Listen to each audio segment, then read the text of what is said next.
E20 के बाद E85 पर क्या इंडिया इसके लिए सच में रेडी है? इथेनॉल ब्लेंडिंग की वजह से गाड़ियों के इंजन खराब हो रहे हैं। ऐसा होता ही नहीं, पूरे झूठे प्रचार है, ऐसी एक भी तकरार नहीं आई। पहले यही गाड़ी मेरी लगभग 13 से 14 का माइलेज देती थी, लेकिन जब से नितिन गडकरी ने और पेट्रोल में इथेनॉल मिलाया है, मेरी गाड़ी में 25 लीटर तेल है और 25 लीटर में ये सिर्फ 156 किलोमीटर चलेगी। सरकार इथेनॉल को फ्यूचर बता रही है। नितिन गडकरी जी फ्लेक्स फ्यूल गाड़ियां लॉन्च कर रहे हैं। कहा जा रहा है कि इथेनॉल से क्रूड ऑयल इंपोर्ट कम होगा, फार्मर्स को फायदा होगा और भारत एनर्जी इंडिपेंडेंट बनेगा। सुनने में सब कितना बढ़िया लगता है ना, पर सवाल अब भी वही है, प्रूफ कहाँ है? मुंबई के एक आरटीआई एप्लीकेंट ने सवाल किया कि E20 को सेफ तो बोला गया है, लेकिन इसके पीछे टेस्टिंग डाटा क्या है? कौन सी गाड़ी पे टेस्ट हुआ, कितने किलोमीटर्स चलाया गया, कौन सी मेथोलॉजी यूज हुई और फाइनल रिपोर्ट क्या कहती है?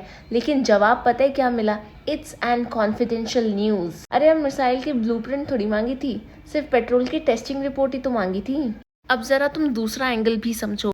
दुनिया में इथेनॉल प्रोडक्शन में सबसे पहले नंबर पे आता है यूएस और दूसरे नंबर पे आता है ब्राजील। 2025 के एस्टिमेट के हिसाब से अमेरिका लगभग 16.5 बिलियन गैलन और Brazil 8.6 billion gallon ethanol produce कर रहा है।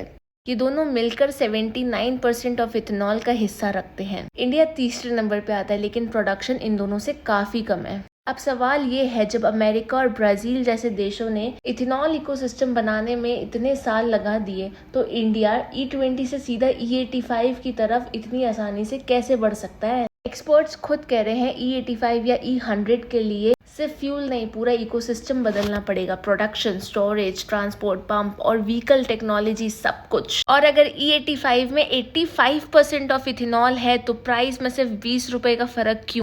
सरकार ने E85 को E20 से लगभग 20 रुपए सस्ता लॉन्च किया है। और एक बात बताऊं, E85 नॉर्मल गाड़ियों के लिए तो है ही नहीं, इसके लिए फ्लेक्स फ्यूल व्हीकल चाहिए। इंडस्ट्री एक्सपर्ट्स का कहना है कि हायर इथेनॉल ब्लेंड्स के लिए अलग टेक्नोलॉजी और इंफ्रास्ट्रक्चर की जरूरत पड़ेगी। तो अब मेरा सवाल तो बिल्कुल सिंपल है, डाटा कॉन्फिडेंशियल क्यों है? टेस्टिंग रिपोर्ट पब्लिक क्यों नहीं की गई? और अगर इथेनॉल इतना बड़ा गेम चेंजर है तो उसके फायदे आम आदमी को कब मिलेंगे?